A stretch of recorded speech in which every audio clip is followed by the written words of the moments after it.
welcome to February monthly book wrap-up.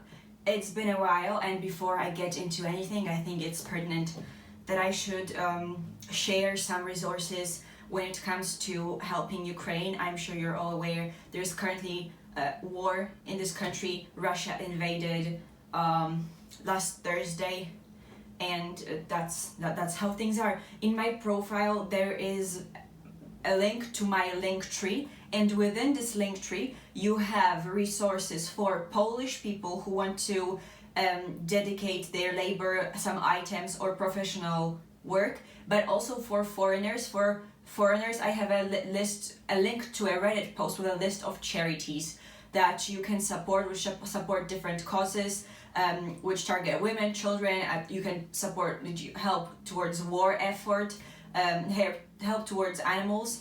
And I also have a link for refugees who are coming to Poland. Feel free to share any of these resources and contribute your time or your funds as well. Funds are honestly very helpful because you can donate even from a distance. So yes, welcome. Intro. And I'd say that the themes of this monthly book wrap-up would be masculinity, I guess, science fiction also, and grief, which is not things that I usually deal with when it comes to my monthly book wrap-ups. And I'll be drinking this Turkish Coca-Cola, which is apple and black lilac flavored, so I'll let you know what it tastes like.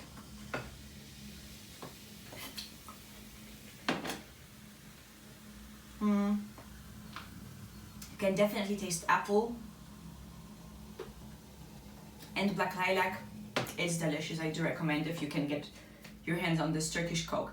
I brought it over from my grandma's apartment. By the way, I am back in Warsaw, so I guess that I should have said that sometime earlier. The first book that I read this month was Sphere by Michael Crichton, the guy who wrote Jurassic Park, and we'll get into Jurassic Park. I read Jurassic Park before, and I obviously loved it because dinosaurs, but also because it's a very, very well crafted thriller. So my expectations for Sphere were high, not impossible, because I knew that Sphere would contain no dinosaurs. The plot of Sphere is that a team of scientists go below sea level, like the bottom of the ocean, to investigate some sort of phenomenon. I'm not going to spoil what, but the setting is a couple of people trapped together in a small space at the bottom of the ocean. So that kind of story calls for a lot of psychological analysis for characters. You need, I think, to enjoy this kind of story, you truly need to have some sort of insight into these characters and their psychology. The narrator, I don't remember if he was speaking in the first person. I think so. I think he was speaking. It doesn't matter. We had the person through whose perspective was the lens through which we saw the story, and that person was a psychologist. And it was not a psychologist just chilling there and being there by accident. He was employed, so he was at work. And if you're viewing a story through a psychologist's lens, you have some sort of expectations, and they were completely shattered. This book has zero grasp of psychology, I'd say. The only theories that are directly called upon, I think, is Jung, and to be honest, Jung's psychology is more of a philosophy, not necessarily science. And since this psychologist was at work and he was a scientist, you would hope that some sort of scientific, psychological theories, laws would be talked about. But yeah. Also, the guy, there was a female character who was supposed to be, I think, a strong female, but she was very, very poorly written, so that's a crime. But also, all the characters whose sometimes perspective we saw or who were analyzed by the psychologist, we had no insights towards their emotions, their emotional state. and also Crichton just didn't really name emotions, even those within that psychologist. And these, it's called alexithymia, if you cannot tell what emotions you're feeling. And it is more common in men because of the way that they are socialized, but it's not everyone's problem. And it would be weird if a team of scientists under the sea, one being psychologists who's there to analyze other people's emotions, or where just had a problem with naming emotions. So yeah, this was a terrible book, and I gave it 2 out of 5 stars. I think I can, because of this female character, I might do a video just talking about Michael Crichton's writing and his shortcomings. So then I reread Jurassic Park, and good news, it's excellent still. The book gets 5 stars. It's a very good thriller. And I was afraid after finishing Sphere that Michael Crichton is a sexist, and frankly I think he is a little bit, but he doesn't really focus on the psychology of characters and female characters too much, particularly in Jurassic Park. He didn't commit any sexist crimes. He's just a bad character writer, that's the problem. But if you were talking thrillers, you don't really need to have a lot of understanding of emotions if you have an understanding of physiological responses and in general average reactions to different types of distress. And he does that in Jurassic Park. The only thing that is truly awful, I'd say, is the kids in the book, but I don't care about them. And also, the Jurassic Park contains a truly good character. He's not good as in I like him, or good as in a good person, but John Hammond, the millionaire who's responsible for the existence of Jurassic Park, is really well written because he's very consistent in his faults, and also we get via some other people, we get some insight into his psyche. Like, his character traits are told, not shown, some of them, but some of them are shown. So I think it's a truly good character, not like particularly amazing, but the best that Crichton has created among these 2 books. The third book that I read this month was, I started and didn't finish Kiss and Cry by Keira Andrews. That's a gay romance between 2 figure skaters, and I love that. This is my favorite sport, by the way, figure skating, all types. And I was binge watching Olympics in the week that I read it, so I read that to kind of get in the zone. But there was not a lot of figure skating, and also one of the guys, his main trait was being annoying, and I can't vibe with that, so I just DNF'd, did not finish it. I just read half of it, and I'd give it 2 stars because of how annoying this character was. In place number 4, and the 4th book that I read was Just Last Night by Mhairi McFarlane. I always read it Mhairi, but no. Mhairi McFarlane's books are marketed, and the covers suggest that they are romances, and they do contain a romance. However, they are very much just literary fiction and slice of life. And Just Last Night is very much a book about grief, and I'll get a bit personal here. I lost 3 people last year, and or at least during the pandemic, because the time gets a little bit wonky. And these people were really important to me. They were not the closest family relations, but they were very dear to me, and I felt weird about that grief because I felt sort of guilty even grieving because they were not,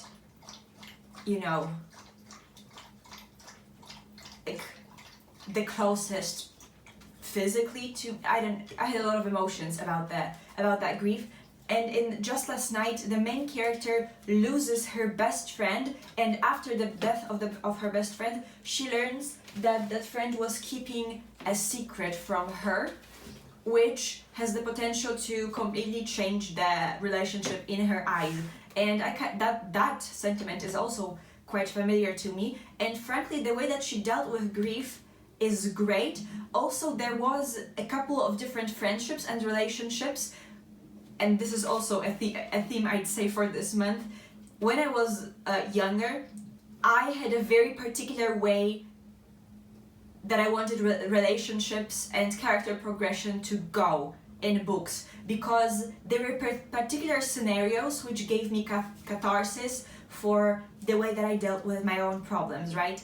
And that's what I was looking for in books. And in this book, the relationships are handled in a very mature way, and younger me preferred cutting off people and dramatic just conflicts that never get to be resolved. So I think I just felt my maturity very much when I read that book, and it is written very, very well. Also, the main character is kind of, it's not very important, but she's kind of a goth when it comes to the way that she's described physically, and that rarely ever happens. I don't know, like Morticia Adams kind of goth, or vintage 50s dresses kind of goth. I love that as well. And I'd give this book, do I give it 5 stars? Yeah, because wow, that was a good month. Yeah, I'm giving it 5 stars because of the portrayal of grief and good psychology of characters. And the last book that I read this month was Him by Sarina Bowen, and I have to Google who it is by. Never mind. The fifth book that I read this month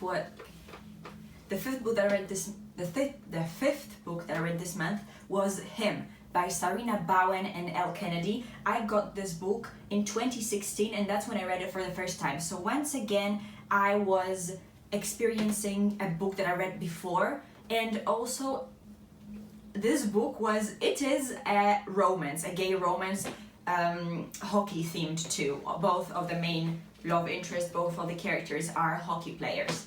And when I read it, as I mentioned before, speaking about Mhairi McFarlane, when I was reading it, I had particular understanding of relationships and also power dynamics, and I don't know how, I think in particular also pertaining to dynamics between two men. So I did not enjoy this book the first time around, because to me it was completely not the way that I wanted them to go. And now, 6 years later, re-listening to this book, my view of it completely changed. Then I gave it like 2 stars, if not 1. No, 2 stars, because the writing is good. This year I'm giving it 4 stars. The plot is that 2 best friends have a falling out. One of them is blaming himself for this falling out. The other one is confused why they don't talk anymore. Then they meet again, reunite, and also start a relationship. And when I first read it, one of them is gay, the other one discovers that he's bisexual. And when I was reading it for the first time, I really hated okay, I'm going to spoil the whole book, sorry. So skip to the end if you don't want to be spoiled this particular gay romance. I was really angry that one of these characters was better at hockey than the other, and just that one was better than the other, because that upsets the balance to me. But now, as a person who loves hockey and any ice skating sports, I view it completely differently. And also what I find interesting is that I really hated the character who's worse at hockey never expresses anger or truly says that I am bad at hockey. It's just empirically verifiable that he's not as good as the other one. And he never expresses distress over that fact. And I thought it's because the authors didn't let him. But now, what I can see that the worse character is just a very, very well written, laid back character.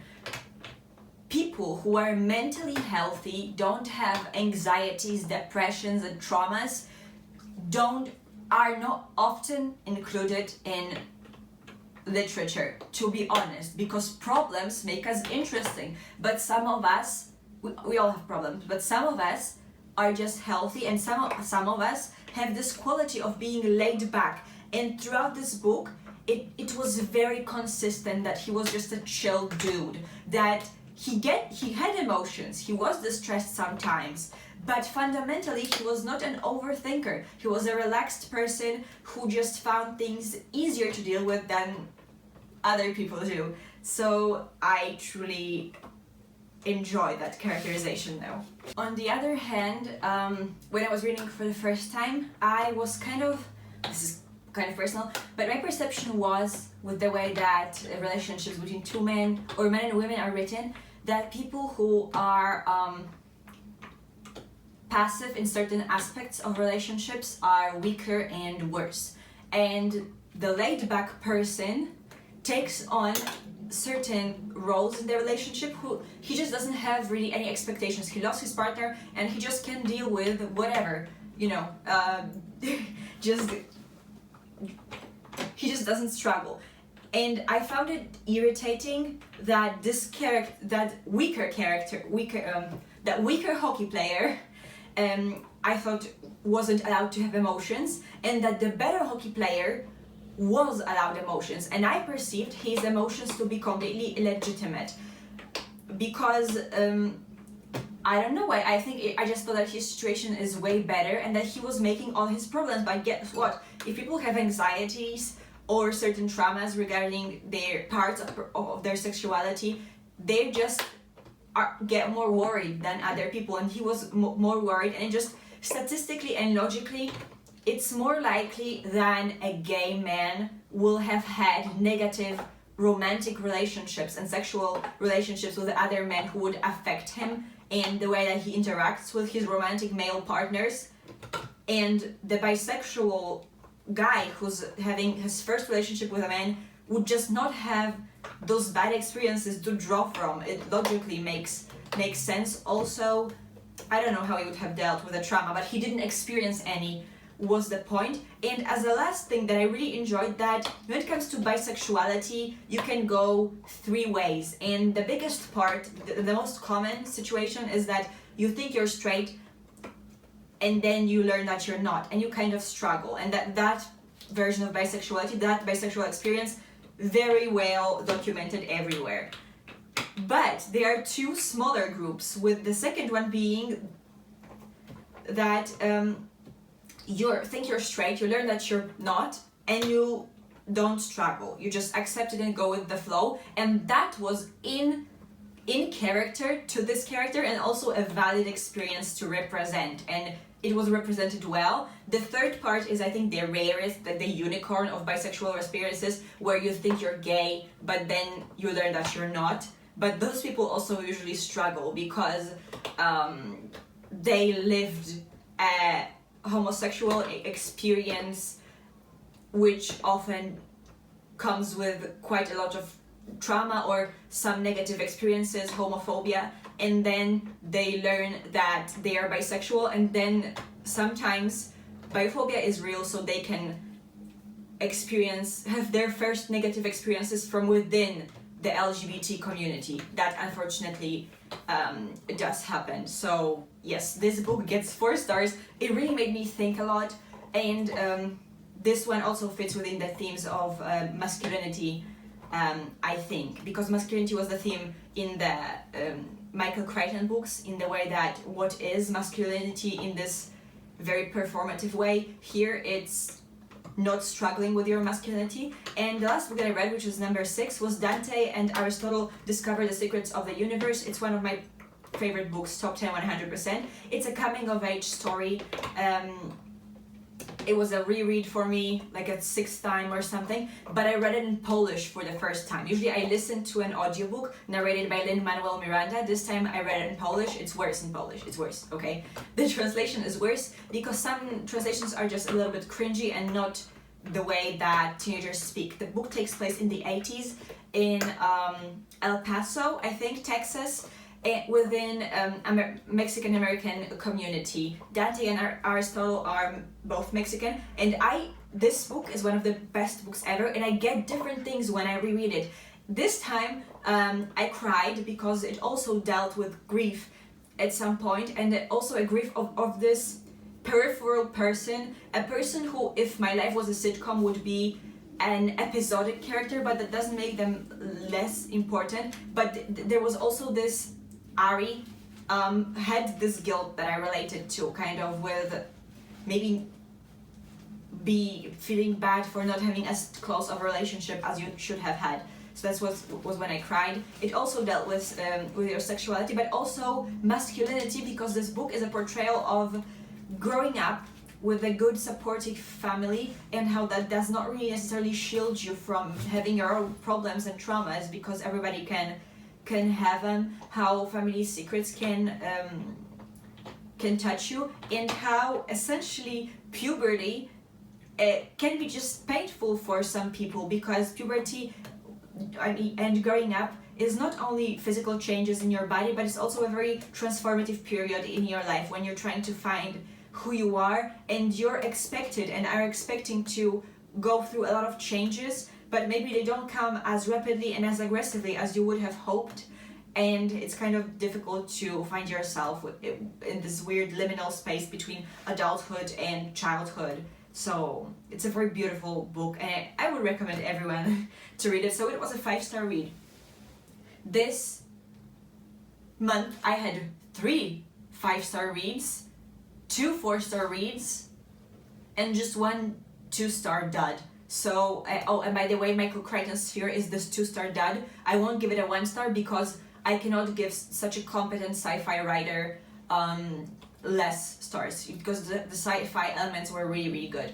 So that was an excellent month to have, frankly. February was emotionally difficult.